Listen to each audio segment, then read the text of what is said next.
It's still early in the 2018 races for California governor and U.S.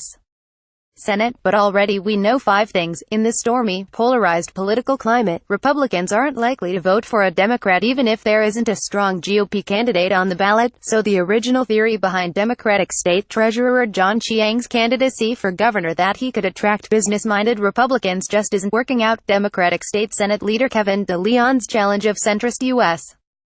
Sen. Dianne Feinstein is drawing some GOP support, but that can't last if Republicans ever learn about the tenacious liberal, Democratic Lieutenant Gov.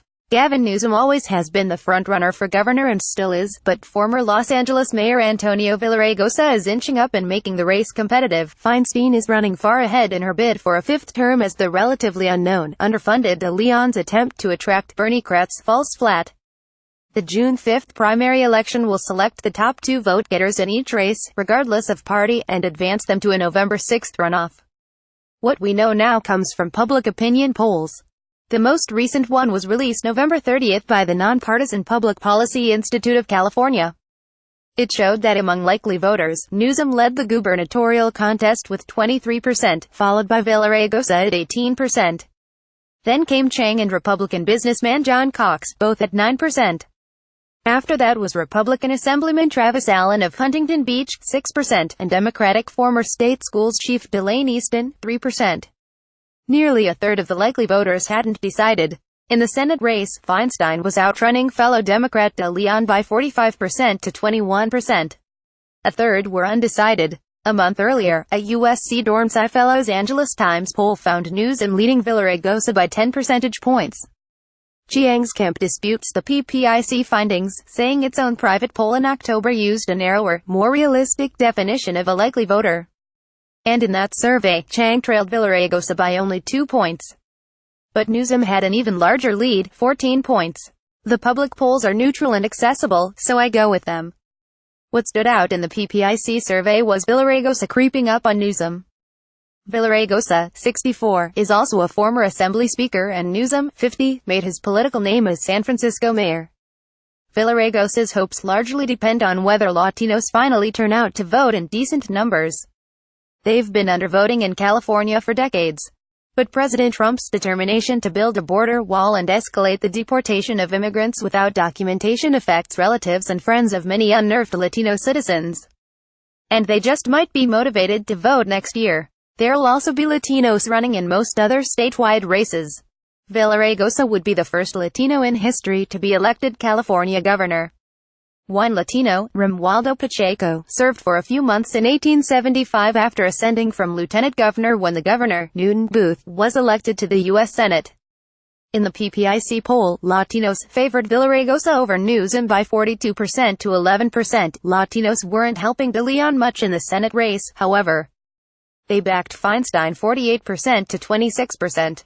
Nearly half of Latino voters drew a blank on de León. The challenge for de León is the fact that although he has held a very powerful position in Sacramento's voters say they've never heard of him, says Mark Baldassar, the PPIC president and pollster.